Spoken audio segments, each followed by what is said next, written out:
Why do you say that, Father? You aren't afraid, are you? No, but I respect some of the superstitions of others. Often they are founded in fact.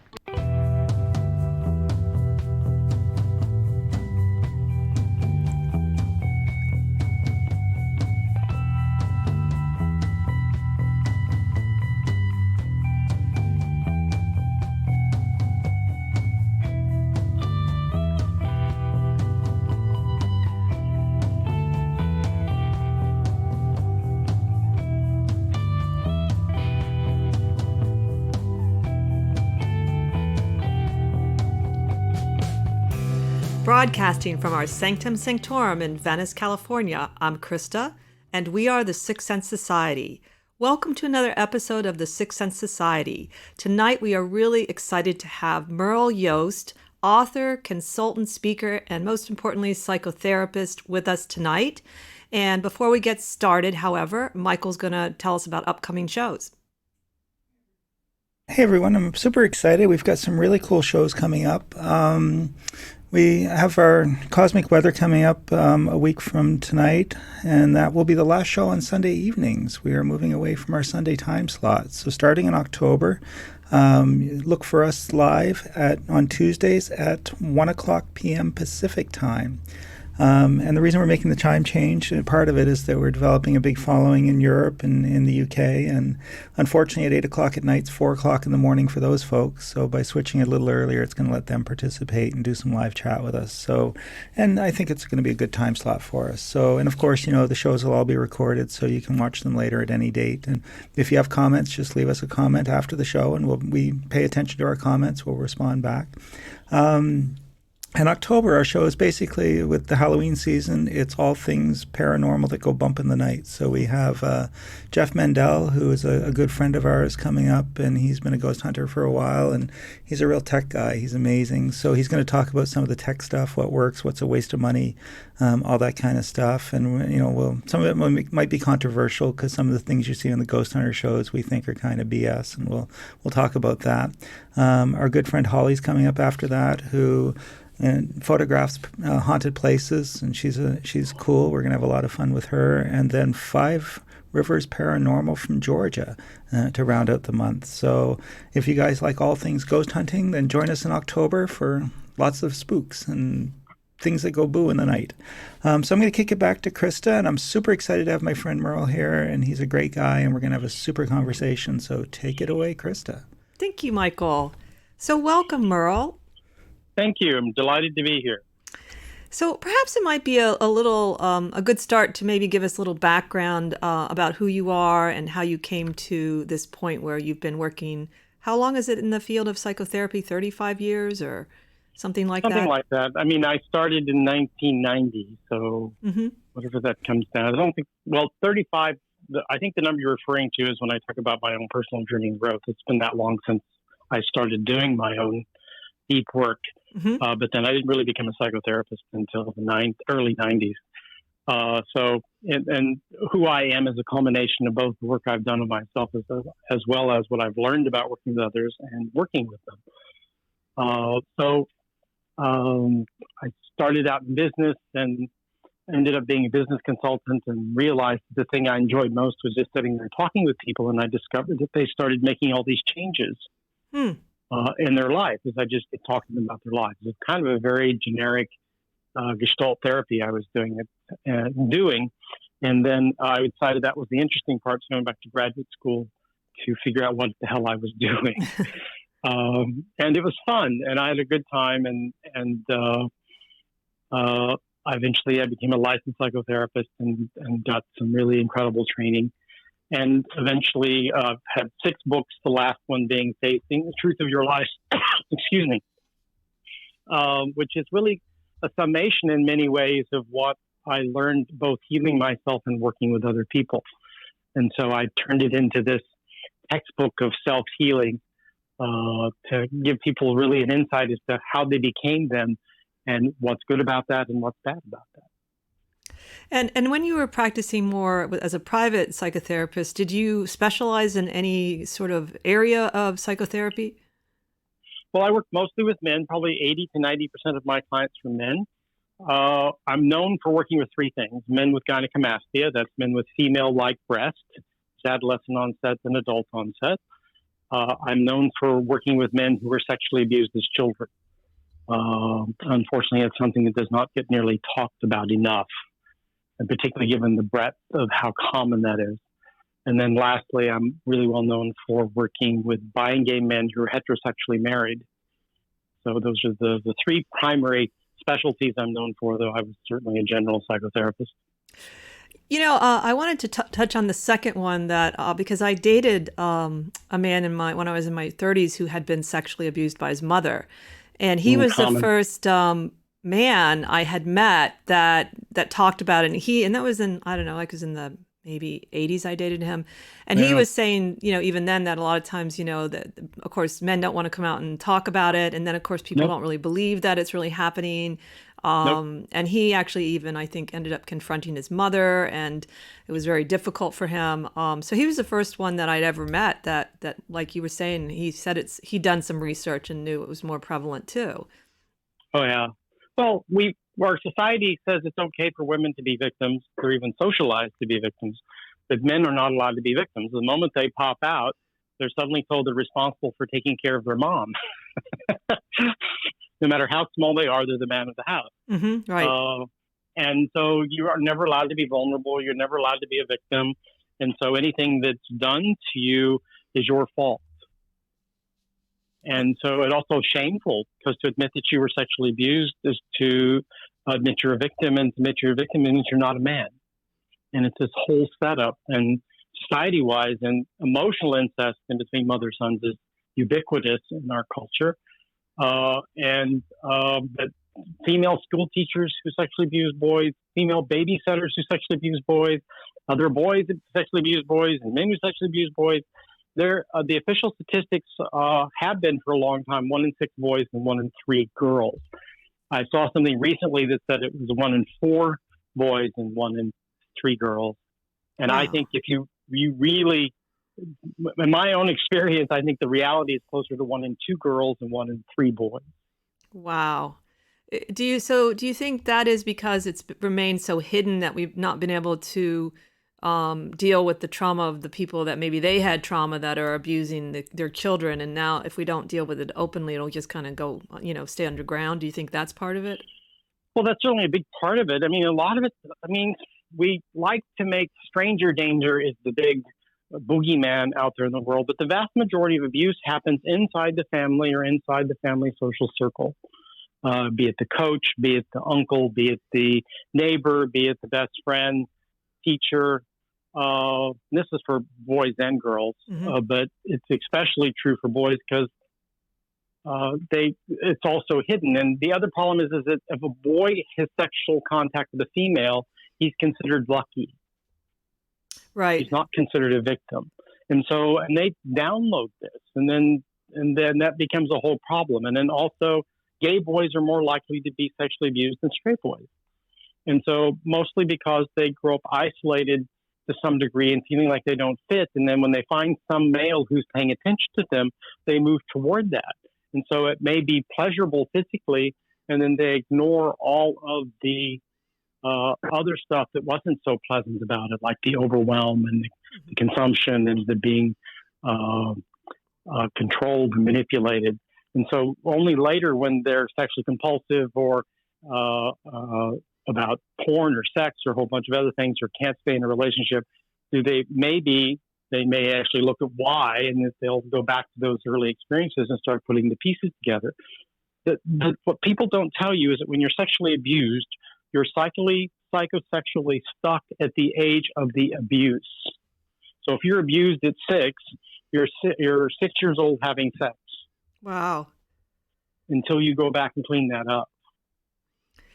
And do you find that is there a rough estimate on how long it can take for someone to at least be able to recognize and heal from it, so that they're more at peace with their sexuality? Or is it very unique to the abuse and the individual?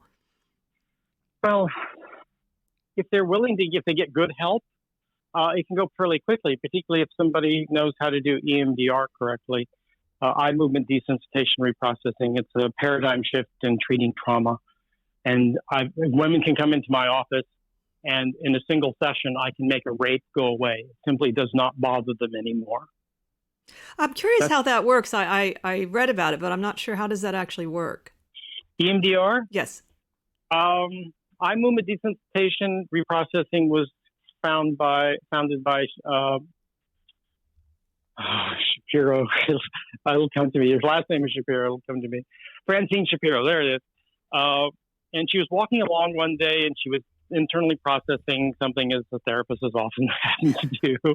And she noticed that her eyes were moving in a particular way, and she started getting really curious about this and started working with this, and then started working with Vietnam vets coming who were in severe post-traumatic stress and having really miraculous impact. So the belief is that this is one version of what they think is going on, is that the trauma gets trapped on one side of the brain.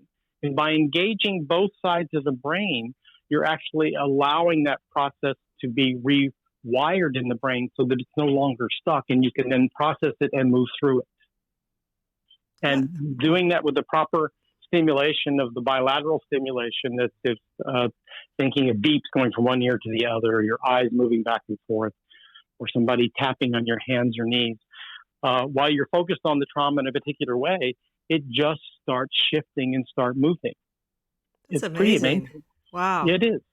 Well, there's definitely a very strong mind-body connection, so that makes sense. Oh, yeah. You have to move it. If you don't clear something out of the body, you aren't clearing it. It's really that simple. I'm known for doing EMDR. I was trained by Francine in 1993, so I've been doing this a long time, and I assist in training other people in how to do EMDR. And it's evolved a long way from where its origins back in early 90s. But it's really profound in how fast that it can heal. And in right hands, and the EMDR is only as good as the therapist is in the hands of. It can really, I've just seen it do amazing things. And I've worked with so many women who are rape survivors. I mean, it's almost never can I say, do I have a woman come into my practice who hasn't been sexually abused. Wow, that's frightening. I had a quick question for you. I know you're talking about, again, the shame and so forth, or guilt, or just the way that boys in particular, I guess, are treated differently. But in some respects, again, sometimes your people are in a certain cult or spiritual group or whatever that the group itself has a lot of sexual abuse that goes on in it. And sure. And that must add just a whole nother layer of complexity to all of this, I would think. Oh, it does. Because it does. And we call that multiple levels of trauma or complex trauma. And so you have to deal with both being in a cult, you have to deal with the sexual abuse, you have to deal with the fact that you were abandoned by your parents, and sacrificed on this altar of belonging. I mean, I have so many horror stories I could tell about clients that I've worked with, and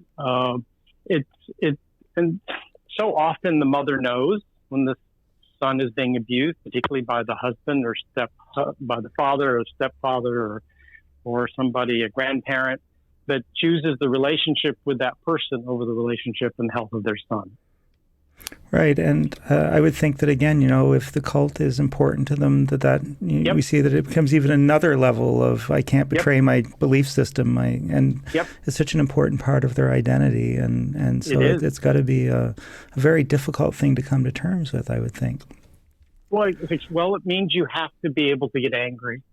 I mean, one of Merle's truisms is that whichever parent you think you're the least mad at is the one you're probably the most mad at. Because the one that you're least mad at is the one that you probably had the most nurturing from in some form and cannot risk alienating or separating from that. But getting mad at that caregiver is so important because that's really where the core of your individuation is. Now, do you think it's useful for people to confront their parents? Depends. I mean, sometimes it goes really badly. One case, it's actually several cases where I've seen siblings confront the parents about another sibling abusing them, and the parents humiliating them. They were just tattletales and to shut up. I mean, the horror stories. And and so it just is laid on the shame, and they just don't want to know. And in most cases, I don't know if most cases, but certainly in many cases, it's families don't really want to know about the dysfunction going on inside them. They don't want to have to deal with anything. They want to keep their fantasy that everything is leave it to Beaver, normal, and then to find out it's not, it's more than they can handle. Well, and parents have their own dysfunction, and they may be passing on the sexual abuse that they got from their father or their grandfather. It just happened inside of families. It just gets passed on from generation to generation to generation. It's very common. Sure. And so it does seem like then it would be, enough to heal if you just deal with it on your own and you can. You don't need to confront them. I mean, it's sometimes necessary, most of the time not. And the confrontation should only be done after a lot of work is done. Because if you go into a situation where you're confronting something about what they did to you and you need to have a specific response from them, you're setting yourself up to be victimized again. The only way that you can do that is to go into it with the intent of simply stating your truth, regardless of how it's received. That's where healing can really happen. But if you go in needing something, you're just waiting to be lamb being led to slaughter, and it's often really ugly. I can only imagine. Yeah, I know a couple people that told me, basically what had happened to them, and so I've I didn't know from your point of view. Obviously, you deal with it a lot more than I do. Quite a bit. So the other, go ahead. Can I say one more thing about this? Sure, absolutely. Well, the other thing that people don't talk about at all is that there's this magical fantasy that once you have gone in and done the EMDR and the sexual abuse and cleared that you're now magically going to be an adult. That's simply not true. Is that you then have to go through that developmental process that was missing and start aging from, the abuse was at 6 to your current age. And if you're 40, there's a lot of things that have to happen in there. So there's a whole maturation process that is going on that isn't talked about, that isn't acknowledged or even supported, frankly. You're just supposed to be magically an adult and perfectly sexually healthy. Well, it's similar. I have found, since I've had a lot of loss in my life and I've gone and done different things to help with grief, is when books say they have this sort of magic time in which suddenly you're healed. And I said, well, I'm never going to heal from my certain losses. I don't see that as a realistic and really healthy view of certainly certain forms of loss. And so I luckily found some of the right groups and people that agreed with me, but there's a lot of books out there that they make you feel like you're not getting anywhere if in a year you're not done grieving. Well, but that's we're back to the whole forgiveness thing. Is that we have this magical fantasy that when you say I forgive somebody, that all magically goes away and never bothers you again, and that's bypassed because it doesn't work that way. And so when you have a loss, my understanding is that we as we gain more experience, it becomes less the focal point of our existence and moves into part of our life as opposed to the central focus. And we have more and more life that it gets less than, though it never goes away. Yeah, that's been my experience of some of my deeper, earlier losses. And it's more like that, tree that's struck by lightning and you incorporate the lightning and you become, you still have it there, but you still grow and become a tree, That's how I like to see it. Absolutely. I think that's true. Yeah, another thing, too, that comes up for me when we're talking about this, and it's one of my pet peeves, I think, is that in a lot of spiritual traditions, and especially maybe some of the New Age stuff, is that these quote-unquote teachers create this incredibly unrealistic idea of what someone is supposed to be. And that you're supposed to be all loving and all forgiving, and you're as if somehow you're not going to remember being abused or get amnesia. And then to me, when the person can't achieve that because it's not achievable to start with, then it's a whole nother layer of guilt, and they feel bad about themselves for not being able to be good enough and pile all of that on top of themselves. So I think some of these spiritual traditions really do a disservice to people by just simply not saying, I tell clients all the time, look, you're normal. It's okay. It's okay to remember. It's okay to still have a little anger and so forth. That's fine. It's justifiable. It's fine. You don't have to be perfect. Well, I think most religions teach bypass. They don't tell you to go through the pain. They don't tell you to go through all the healing process. They tell you to just give it to God and it'll magically go away. It's true. I think that at least the Buddhism I practiced in my 20s, luckily they're really into the idea that life is suffering. And when I'd go to the meditation retreats, they would encourage, like, if you would, oftentimes I'd find myself breaking down and crying. They was like, that's good. It's okay. You're fine. There's nothing wrong with that, and just, they would just say, lean into it, and it really and you helped. have to go through it. Yeah. Lean into it. So the point is just to have enough of you to hold on to you so that you can go through it and come out the other side. If you don't have a solid enough sense of you, then that can be problematic. So when you say that, then how would one, if I didn't have a solid sense of self, since obviously, when people are, coming through trauma and they haven't necessarily gotten help yet, or maybe they're starting to, how would you have a sense of that as a person? Well, if you find that you're easily rattled, if you find that you can't hold your perspective, if you find that what other people think of you is much more important than what you think of you, you probably don't have a very strong sense of self. And so let me go to the other extreme, or the extreme of that is that narcissism is a complete lack of a sense of self. This is in childhood, that the child was not allowed to be a separate individual. The parent was merged with them, or they never reflected back to the child their own experience. And that's how you build a sense of self. Is from 0 to 18 months, a child needs to have a parent merged with them, because there isn't any sense of self there for them to be able to be alone with themselves. Mm-hmm. It's just this vast emptiness. From 18 months to 3 years old, the parent begins a slow withdrawal. So at 3, the parent needs to be out of there, because the child has enough of a sense of self that they now need the parent to be constantly reflecting back to them their external experience, so that they take that inside and they put it together, and that's how they build a sense of self. And if they didn't get that healing and normalizing experience through childhood, there's probably some deficits in the sense of self to not being much of one there at all. And then there's some people who just never solidify and form.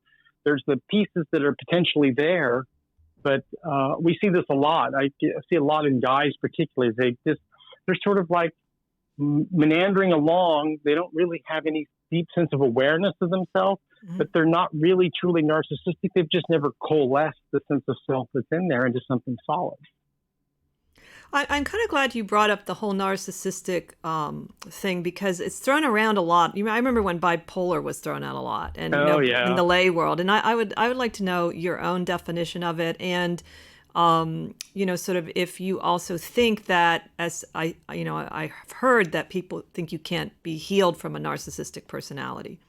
No, it's not true. I've done it. So everyone has narcissistic wounds. A narcissistic wound is some wound from childhood that when you get reminded of that situation, you regress back to that age. You were 6 and abandoned at the library by your parents who forgot to pick you up. And so you have this big deficit.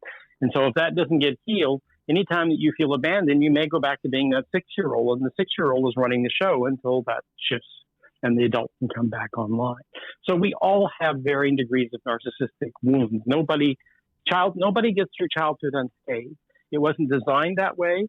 It's not supposed to be particularly fun. You're doing all of this work figuring out how the world works and who you are. That's not always fun. Often not, in my experience.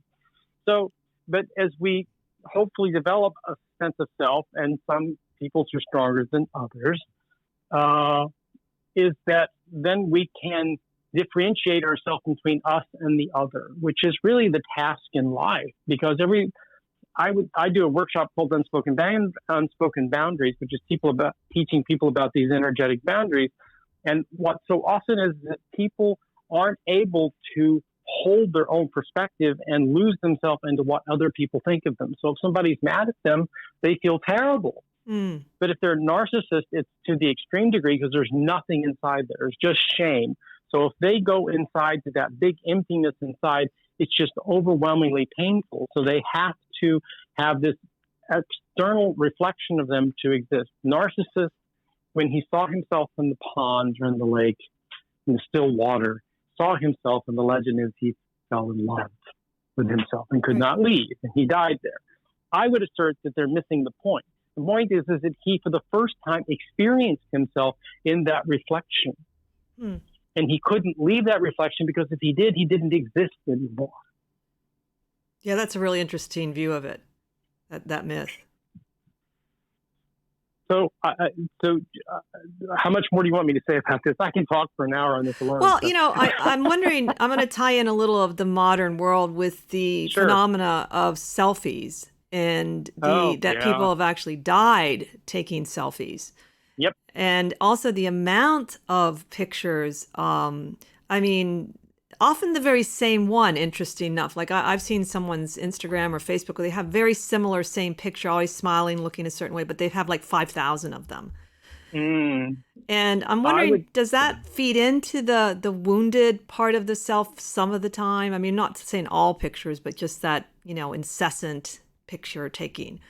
Well, I think that they're trying in their own way to see themselves. I don't know that I see that as wounding. I think it's an expression of how wounded they probably are. And it's their way of trying to get that reflection they didn't get back. Now, will that work? I haven't seen it work. I mean, I've worked with plenty of narcissists, and it takes 10 to 11 years. And one of the hallmarks of narcissism is that nothing is real. This is like living in a living play or a movie. And so one day they come into me and go, everything just came into focus. I don't know quite. Everything just suddenly got very real. Like, welcome. You can join the rest of us, as you know. They're here. Yeah. And so, but it takes a long time and a lot of patience on the therapist's part to just be there and to be that good long-term psychotherapy is reparenting.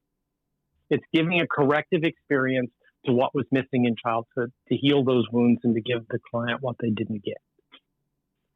One of the things I liked when I read on your website is how much therapy you've done on yourself. And because it seems to me a therapist can only go so far as he or she has gone to help somebody. Yeah. Well, yeah. I think in the book somewhere I say that if you interview a therapist, one of the first questions you should ask is how much work they've done on themselves. And if they refuse to answer the question, go to the next therapist. Yeah, I've read for a couple therapists that kind of frighten me because of also their lack of knowledge. And I would know things from reading therapy books. I mean, I read a lot, but I'm not a therapist. I just happen to like to read some, like, especially Jungian therapy ideas. And I have done a lot of work on myself. I will say that. And it was particularly hard when I was younger. I don't know how. Yeah. Very painful. And I did different things until they worked. And so it is a little, it is about, you're right. And that's a good question to ask, because I think a lot of times we just kind of look at credentials and with, doctors. And the credentials don't mean shit. I mean, there's psychiatrists, they have probably had no training in psychotherapy at all. They're trained to push pills. They're a medical model who's looking at what pill is going to fix this problem. Psychotherapy is a whole nother animal. That requires much more training. And PhDs are taught to do research.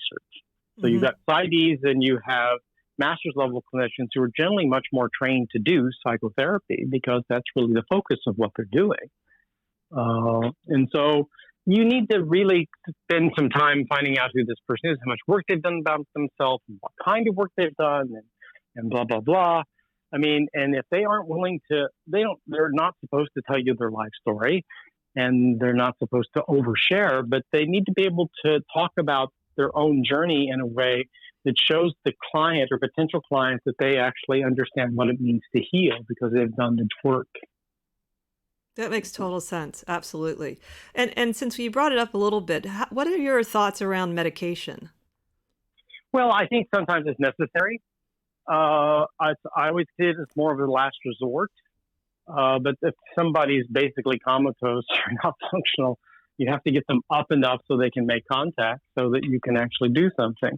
And there are some people who just have chemical misfires in their body or missing. And so there's some medications going to do that. I mean, real bipolar is an example of that you give them lithium or Depakote or some of the other bipolar drugs and can have a miraculous effect. It just levels them out.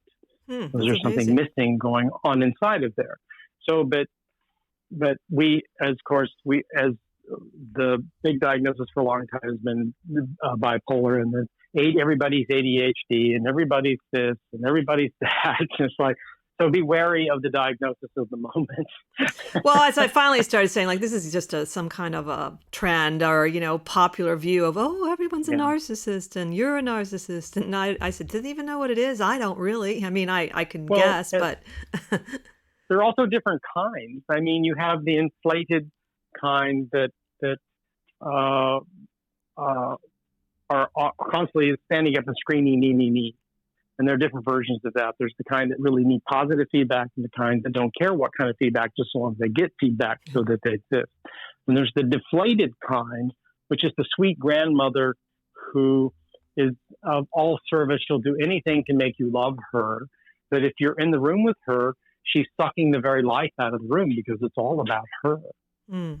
Even though you can't put your finger on what's wrong, just because the narcissist, no matter whether it's inflated, deflated, toxic, malignant, whatever, is that they are all about what's going on outside of them, and whatever's going on outside of them is them.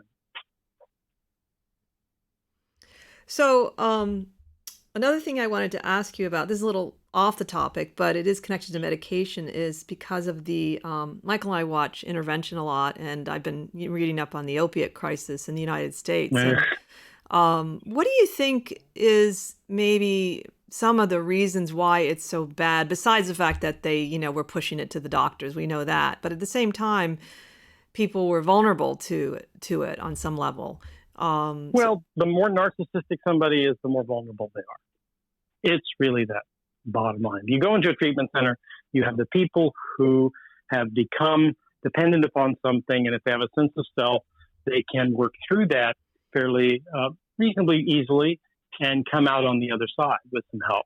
If they're narcissistic, what's going to happen is because that medication or that substance has been filling that emptiness inside, they're ultimately going to adopt 12-step or religion or something else to take that on to fill that emptiness inside if they're going to stay off the substance. So let's go back to that. I know in your book, which I really like, Facing the Truth About Your Life, I think it's a wonderful book. I've only maybe delved into, the first 6 chapters. And in the beginning of the book, you define the public self and what you call the root self instead of the public self being the ego. And so how does one, what do you think are the ways people can even just kind of, let's say I'm not so wounded, but I'm half wounded and I can start delving into the root self. What are the ways that you would suggest people to do that? Well, first of all, I would say you have to have enough of a sense of self that has to be solidified enough that you can then drop down into something deeper or bigger. So meditation is, of course, the current thing, and it's become popularized to the point of like yoga. It's almost meaningless. But you haven't got to something. I think I've talked about the observing self, observing ego inside the first few chapters. But we have our thoughts, we have our feelings, and then we have this other part of us, which we refer to as the observing ego. And so that's the part that you get developed. And once that becomes really solidified, then you have the capability of stepping outside of the thoughts, stepping outside of the feelings, and just experiencing whatever's there. And oftentimes, particularly if you're working through some kind of spiritual tradition, there'll be this opening to the divine energy, for lack of a better way of describing it. And something will come in, or your awareness. You'll learn to leave your body and travel outside of it. You'll learn to connect to these higher energies that are available and have been available all the time. You didn't have access to them. So there is really no better path than some form of meditation, Tai Chi, Qigong, something that makes you really, really aware of Qi and the movement of energy in the world and observing that process. And then that will take you down these other paths. I'll make a comment about the popularity of meditation. Is a lot of what's taught as meditation now is not actually truly sort of the traditional form of meditation, which is often quite simple. And I think there's, people add a lot of visualization to meditation. And also, sadly, there's this kind of goal that, well, let's just meditate because I'll feel good and be healthy. And yes, that's true. But if you go into whether it's the Indian or in my case, the Vajrayana tradition, There's yeah. so much more to, Yeah. and also different kinds of meditation. Just that Yep. you start off with the simple, shamatha meditation, and I always like what Pema Chodron says about really the first step in meditation is you're making friends with yourself. You're learning to just Yeah. accept whatever comes up as that's it, and you don't have to change it right away, but you do have to accept that, and that's actually, sitting with yourself, even for 10 or 15 minutes at a time, is actually harder than it looks. Oh yeah, I went to the client that I gave him his homework is he had to start with 5 minutes. I think he got maybe 2, but to just sit and stare at a corner. He didn't look out a window. He couldn't do anything but just be there in that moment with himself. And it was the most excruciating thing that I'd ever done to him. He just ends up incredibly painful. And I think that's true for most people. And real meditation is about quieting down and really seeing what's going on inside. Yeah. And that's why the observing ego is so important. So if that thought comes up, you can notice the thought and set it to the side. If that feeling comes up, you can notice that feeling, set it to the side. You aren't either of those. The I think there I am is nonsense. And you have to stop thinking so you can be, or stop getting lost in your thoughts, I guess is a better way of saying that. You have to stop getting lost in your feelings. You have to stop getting lost in your thoughts and see what else is there. And that developing that part of the observing ego is really the essential part, as far as I'm concerned, of being an adult and moving from reaction to response, moving from wandering around to being. Yeah, those are really great points. And it seems like it can become easier at times. I've had moments but it's never, ever easier. Like I could, going back to doing, I do like more of a mantra version now, but that's still challenging. And some days it feels like I'm swimming through mud for 10 minutes. And I'm amazed. I said, it's only 10 minutes. It's not that long. And you're like, oh, this is so hard. It's a lifetime. What are you talking about?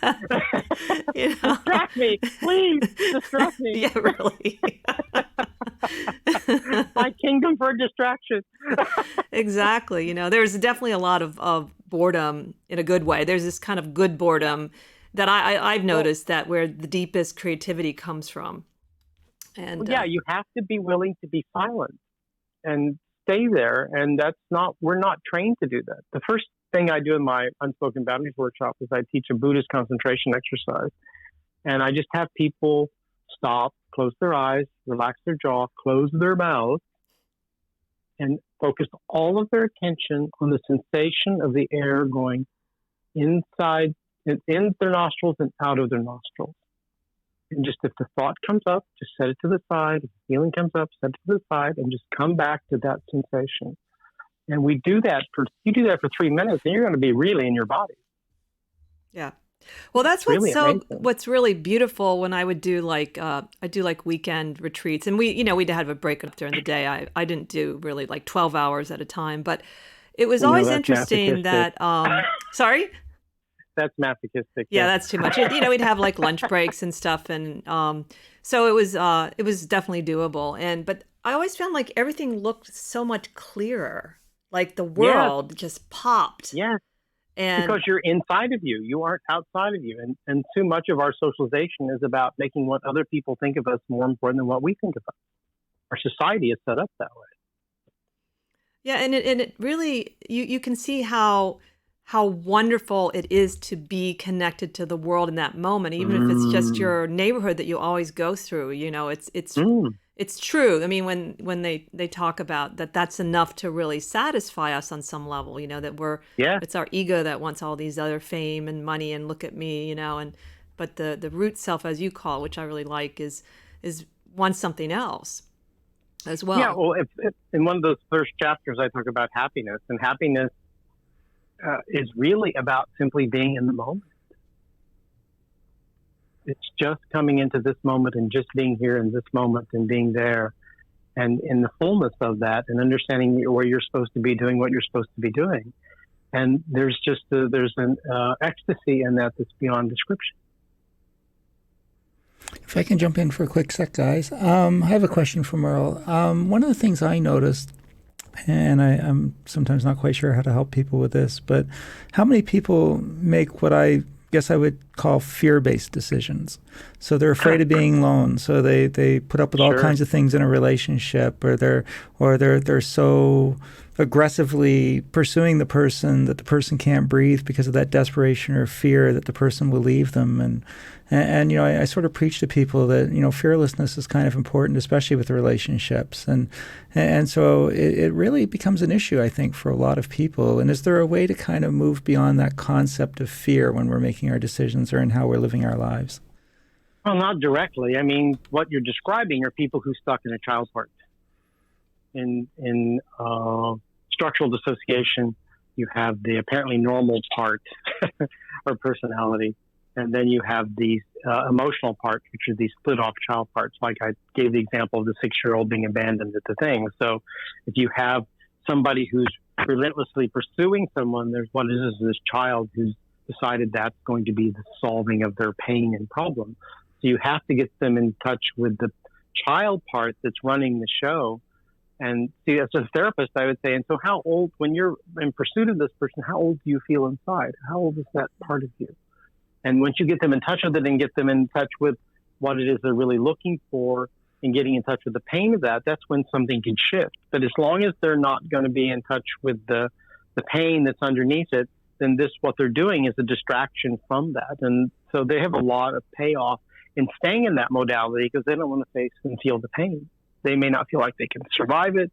They may feel like there's no way out. There's several problems going on there, and depending upon the depth of how stuck they are, they may need some other more serious kind of interventions to clear that. But what you're describing is people in their child parts who are running the show. So you have to get them in touch and figuring out which child that is and go back and address the needs of that child. So it seems to me, it sounds like you have incorporated, and also from the book, sort of other modalities of healing, like the meditation. But I also have, I have especially one person I know that has, she's being treated for schizophrenia and very traditionally, but she herself is interested in other modalities of reality, like such as shamanism. And so how would one find someone that maybe bridges both worlds? Because I do think that some of the traditional is definitely helping her, and she agrees, but she also it feels like she wants to find someone that might be at least open to other modalities. It seems like psychotherapy is becoming more open, but there's still some stigma depending on where you are. So what she'd be looking for is somebody who does energy psychology. Oh. That's a whole burgeoning, I can't say the word, burgeoning field. And so I was doing it before it became popular. So, and I can recommend, I can give the name here if you want. My mentor around the energy psychology is one by the name of Kaylin Bennett, and her website is menlahealing.com, MENLA healing.com. And she's an amazing healer and is well-versed in Buddhist psychology. And so there's a lot of things to be done there. Schizophrenia, I mean, one of the most profoundly present people I've ever met in my entire life was a Hindu schizophrenic. He was really quite extraordinary, actually. And he'd done so much deep work on the spiritual side, but schizophrenia was still there, but it did not stop him from doing his healing. And I admired him terribly. That's fascinating. And I know that a lot of people say that psychotherapy is kind of a newer science. And so it's growing, itself, and hopefully it is. And it has in some history ways. of abuse too, like everything else, religion. Well, yeah. I mean, the early stuff was really in some ways pretty awful and abusive. And there's certainly plenty of abusive therapists out there, and there's plenty of narcissistic therapists out there who do this so that they are adored and liked and so forth.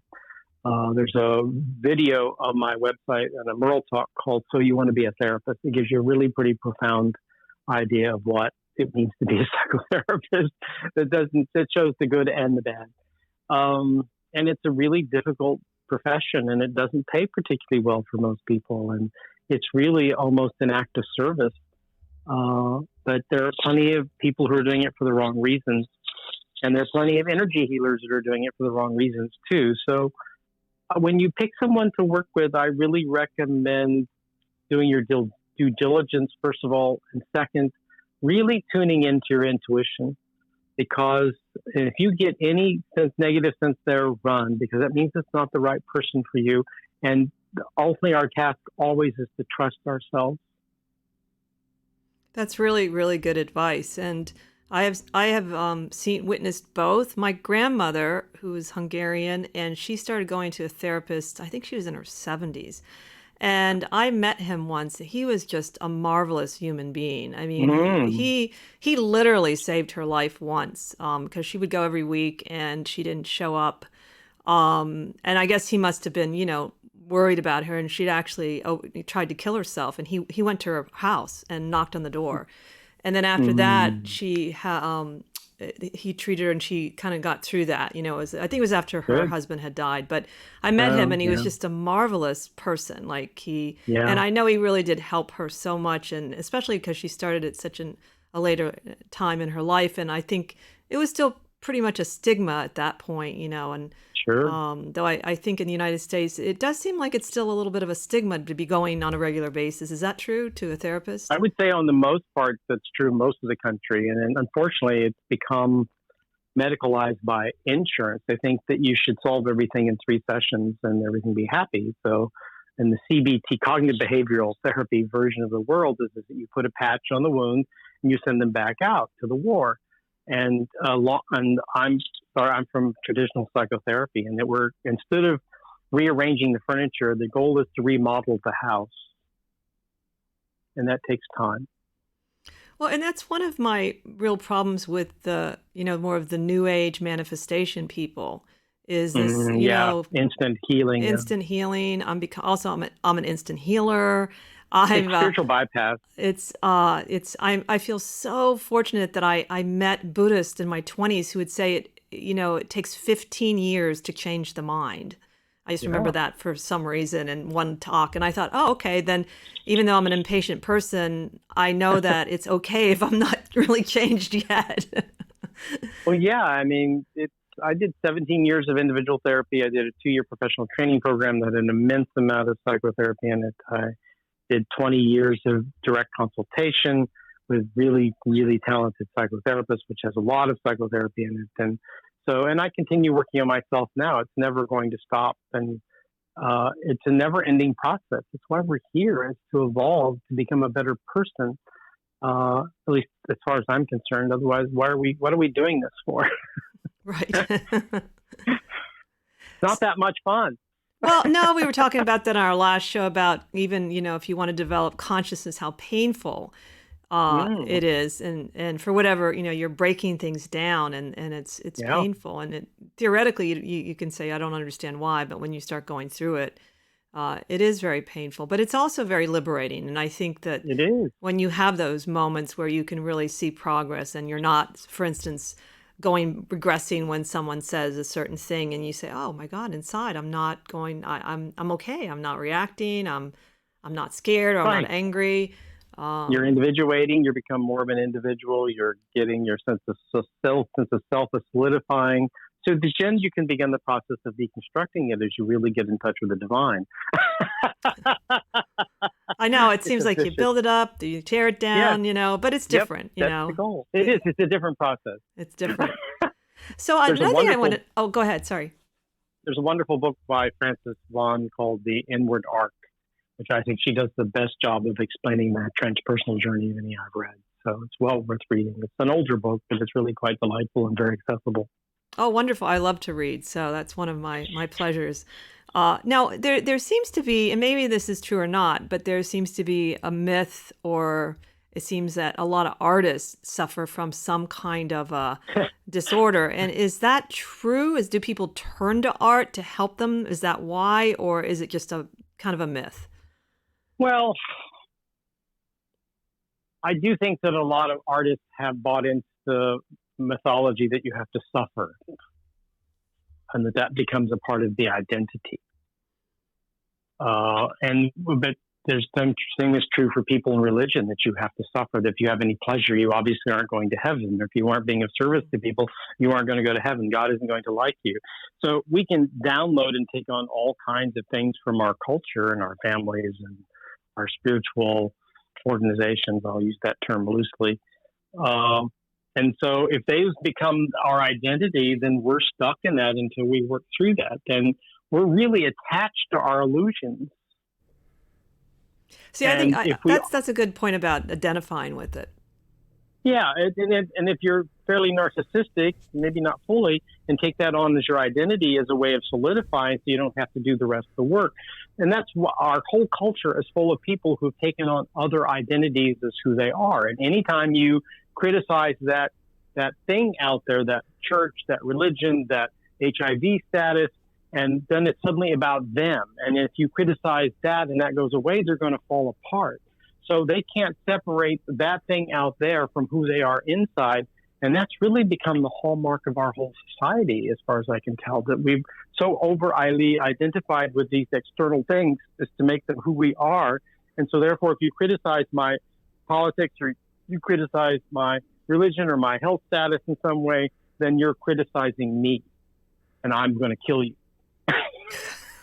Yeah, it does get a little extreme there. You know? Well, it's crazy. We see it all the time. I mean, it's just such a part of the culture at this point. It's like, chill out. I talked about that. I didn't talk about you. Or if it's being in the gay community, if I criticize HIV, it isn't criticizing you. I'm talking about the virus. And you and the virus are not the same thing. It's true. People have no separation. I've stopped trying to have any kind of difference in opinion on any social media, because even if I'm very neutral and I say this is what I think and this is about this idea, they react, and it can get obviously insane. Like you said, some of the reactions just spin all over the place. Well, the bigger the reaction, the more narcissism. I mean, you really are seeing a hallmark of narcissism. And it's really, unfortunately, we're raising children to be narcissists because there's all this helicopter parenting and stuff going on, is that they're intruding upon the child. Mm-hmm. And if the parent is using the child to get their psychosocial or psychosexual emotional needs met, then the child never has a chance to truly build a sense of self or a sense of separation. And then you're sending them out into the world, and that's just how they're put together. Yeah, and one of the things I find a little disturbing is when parents let their kids use these smartphones and they're 5 years old, and they'll give it to them and then watch a movie. Yep. I'll be waiting in a waiting room, and they just and I find it really shocking actually, because it can't be good for them. No, I mean the point is that they have to learn how to interact, and that's look at the kids now who will sit at dinner and text each other across the table. It's just kind of shocking to me. Whatever happened to having a conversation? But it's because they need this interface. They don't know to actually make contact with another person, particularly if you don't have a solid sense of self. It's kind of scary. Yes. And so if you have an individuated, so this smartphone, these screens become the interface between you and the world and give you a sense of distance and separation, so that you can think or be in your own experience. We only have a couple minutes left, so I wanted to just give Merle a chance to talk about some of the workshops and seminars he does. I know here in the LA area in particular, there are quite a few, and give our listeners a chance to understand some of the programs and services that you do offer. Thank you. The workshop I'm doing currently is called Unspoken Boundaries. I think I've mentioned it a few times. I'm teaching people about energetic boundaries, so that when you're with someone and they're upset, that you learn how not to take on their upsetness. That you don't let it infect you, is the word I would use, or that there's somebody's attacking you, is that you have appropriate boundaries in place so that you can just be there and not take that on. And we don't get taught how to do any of this. I mean, psychotherapists are really bad at this. Is at the end of the week, they're exhausted if they don't learn how to deal with these boundaries. And if you're in any kind of customer service situation, be it real estate, nurse, doctor, lawyer, a phone bank person, dealing with things, and if you don't have a good boundary in place there, know how to manage those boundaries, you're going to be wiped out at the end of the day, and a bad call is going to just destroy you. And that's not really useful. And so in the day, I teach you about what these boundaries are, how they work. I give you first aid tools to deal with the immediate when somebody's intruding on you and crossing your boundary, and I give you bigger tools to clean up the stuff on a daily basis.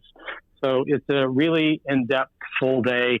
And a big piece of it is looking at where your deficits are and why those deficits are there, so that we can do something about it in session often. And sometimes there's bigger issues that are going to have to be addressed.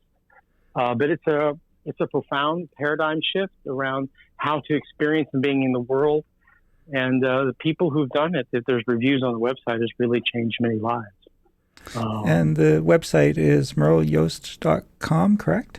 That's my general website. The specific one for the workshop is simply unspokenboundaries.com. Wow, that sounds amazing. I could definitely use that. And I know a lot of people that especially that, work in service industries, that I know because of they tell me the problems they have. And please come, because I don't know how to get to these people and tell them that I can give them the tools that they need to profoundly shift their experience of being in their own work and actually make their work enjoyable again. Right, yes. I've got one coming up in Santa Monica on November 10th. I think it'll go on sale today or tomorrow. Awesome. And I have one this coming Sunday in Santa Barbara on the 22nd, and I have one up in Oakland on October 27th. Well, that's definitely a topic that does come up a lot, even in tarot readings, from people asking about, boundaries and wanting to improve that. So I think I'll do my best to promote it too, because I do know that that's very common concern for people, and they don't have the tools. We're not allowed to have boundaries. We're actively told that they're bad, and I tell you that they are our salvation. And good, healthy boundaries will change everything. Mm-hmm. It'll improve your sex life. It'll improve your relationship. It'll improve the relationship with your parents and your coworkers and your customers. It changes everything. The other thing I wanted to quickly say, I know we only have a few more minutes, but in the book you talk about people asking questions. And that's something I have found to be hugely important in tarot readings. Is people think they don't ask different questions of themselves. And when they do, there's a different dynamic that happens. And so how do you help people that have been shut down around through school and family? They're not allowed to ask questions. How do you help them even begin to learn to ask questions again? Well, in psychotherapy, it's modeling that. So I like asking questions. I'm annoying. You can't annoy people. What's the point of living? I mean, it's just fun. And so by you modeling asking questions, and I'm even reflective on having asked myself a question or something. So I'm constantly modeling from this exercise of poking and probing and looking and being curious. I think it's all a lack of questions is a lack of curiosity. I totally agree. We don't have enough curiosity in the world, and children who are going and poking around and getting told, no, don't do that. And so, but they don't understand that they can't generalize that experience and to everything. So they get the message, don't be curious, and they take that to heart. And unfortunately, that can really inhibit them and keep them from being the person they can be in the rest of their life. Curiosity is really what it's about. If we don't have curiosity, we're stuck in a very small world, and curiosity leads to questions. Absolutely. That's the fool in the tarot. The fool just jumps in and doesn't know better, doesn't know what kind of trouble it'll lead to or not. And but you'll find out. You'll find out. Just to see what the hell happens. And if you fail, you fail. Life is full of failures. It's in the successes that are even sweeter as a consequence. So, yes. Well, thank you so much. This has really been enjoyable. I really have learned a lot, and I plan on continuing your book, Facing the Truth About Your Life, because it's a great, by the way, everybody, it's got a great manual side to it. You answer questions, and I find it really helpful. So thank you so much, Merle. Yeah, thank you so much for having me. I always have a great time. This is delightful. Oh, great. So thank you all for listening in. As you know, we're going to be changing our time in October. So we appreciate all your comments and likes, and we look forward to seeing you next time as we continue to explore the esoteric and the obscure. Good night.